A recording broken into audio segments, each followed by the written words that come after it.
चाहे कश्मीर में पत्थरबाजों से निपटना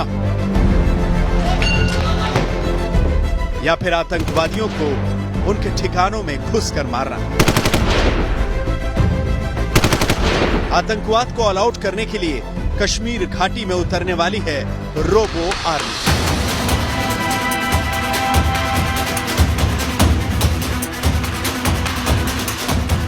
ये है हिंदुस्तान का पहला रोबो सोल्जर, नाम है दक्ष, जिसे तैयार ही किया गया है आतंकवादियों के गुप्त अड्डों में घुसकर उनकी लोकेशन बताने के लिए और जरूरत पड़ने पर आतंकवादियों के अड्डों को उड़ाने के लिए।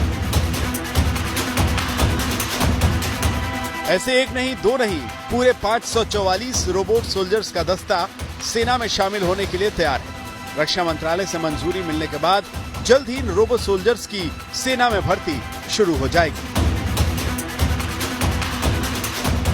तो सबसे पहले ये जानिए कि ये रोबो सोल्जर्स काम कैसे करेंगे। करीब 200 फीट दूर बैठा सेना का कमांडर रिमोट कंट्रोल के जरिए इन रोबोट्स को कंट्रोल कर सकेगा, चाहे सतह कैसी भी हो, कितनी ही उबड़ खाबड़ हो। ये रोबोट सीढ़ियों तक चढ़ने में दक्ष होंगे। इन रोबोट्स में हाई रेजोल्यूशन कैमरा लगा होगा जो अंधेरे में भी तस्वीर और वीडियो रिकॉर्ड करेगा। इनमें एक ट्रांसमिशन सिस्टम लगा होगा जो रियल टाइम फुटेज को कंट्रोल सेंटर में भेजेगा।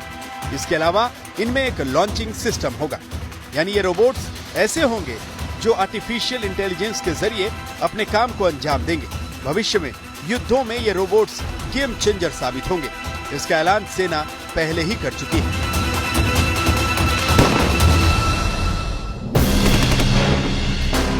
सेना के लिए इन रोबो सोल्जर्स की क्या अहमियत है, ये इस बात से समझिए कि गुप्त ठिकानों में छिपे आतंकवादियों के खिलाफ ऑपरेशंस में हमारे देश के जवान अपनी जान की बाजी लगाते हैं, लेकिन इन फ्यूचर सोल्जर्स के आ जाने के बाद ऐसा नहीं होगा। इन रोबो सोल्जर्स को कश्मीर में एंटी टेरर ऑपरेशंस में इस्तेमाल किया जा सकेगा। ये रोबोट्स न सिर्फ गुप्त अड्डों में आतंकवादियों की सटीक लोकेशन की जानकारी देंगे, बल्कि आतंकवादियों की हर हरकत की रियल टाइम जानकारी भी कंट्रोल रूम में देंगे। इतना ही नहीं, बम धमाकों और गोलीबारी के झटकों को सहने में भी ये रोबोट दक्ष हैं और जरूरत पड़ने पर रिमोट कंट्रोल के जरिए इन रोबोट्स से गन फायर और ग्रेनेड भी लॉन्च किए जा सकते हैं। ये रोबोट्स जवाबी कार्रवाई के लिए 360 डिग्री घूमकर भी निशाना लगा सकते हैं। 6 पहियों वाले रोबोट दक्ष में परमाणु, जैविक और रासायनिक हथियारों को पहचानने और बारूदी सुरंगों का पता लगाने के सेंसर्स भी मौजूद हैं। यानी आतंकवादियों की अड्डों पर रेड डालने और एनकाउंटर में जिन जिन कामों के लिए देश के जवानों को अपनी जान जोखिम में डालनी पड़ती है, वो सारे काम ये रोबोट दक्ष करेगा, वो भी पूरी दक्षता के साथ।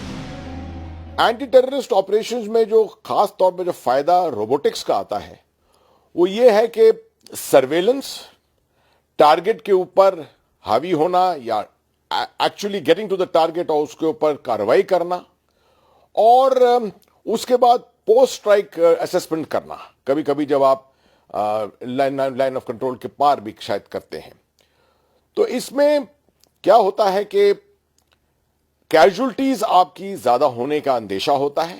तो मैं समझता हूं जितना आप इन्वेस्टमेंट करें अपने जान बचाने के लिए, अपने जवानों की जान बचाने के लिए और थ्रेट्स को दूर करने के लिए, वो फायदेमंद है। सूत्रों के मुताबिक दक्ष रोबोट को तैयार करने में सिर्फ 90 लाख रुपए की लागत आई है। जम्मू के नगरोटा में इसका फील्ड ट्रायल भी सफल हो चुका है। अब बस इसे एंटी टेरर ऑपरेशंस में इस्तेमाल के हिसाब से तैयार किया जा रहा है। आतंकवादियों का काल बनकर आने वाले ये रोबो सोल्जर्स कश्मीर घाटी में सेना की राष्ट्रीय राइफल्स का हिस्सा बनेंगे। इस टाइप की कैपेबिलिटीज हमने हासिल करनी है ताकि पाकिस्तान जो हमें बहुत देर से अब इस मुलविस कर रहा है आतंक और हम रिसीविंग एंड पे हैं, उसको ख़त्म करने के लिए टेक्नोलॉजी का इस्तेमाल करना बहुत ज़रूरी है। और अंदर भी जो रोबोटिक व्हीकल्स हैं जो ऑपरेशंस में काम आनी है, उससे हमारे रिजल्ट्स भी बेहतरीन आएंगे और हमारी फोर्सेस की कैजुअल्टीज भी बहुत कम हो जाएंगी। वैसे भारतीय सेना में दक्ष का ही एक वर्जन पहले से इस्तेमाल हो रहा है जो बम और विस्फोटकों की पहचान करके उन्हें डिफ्यूज करने में दक्ष है। लेकिन भारत में ऐसा पहली बार होगा कि एंटी टेरर ऑपरेशंस में रोबोट्स का इस्तेमाल किया जाएगा और जब ऐसा होगा तो भारतीय सेना उन देशों में शुमार हो जाएगी जिनके पास अपनी रोबोट आर्मी है। दिल्ली से शिव अरूर के साथ आज तक ब्यूरो।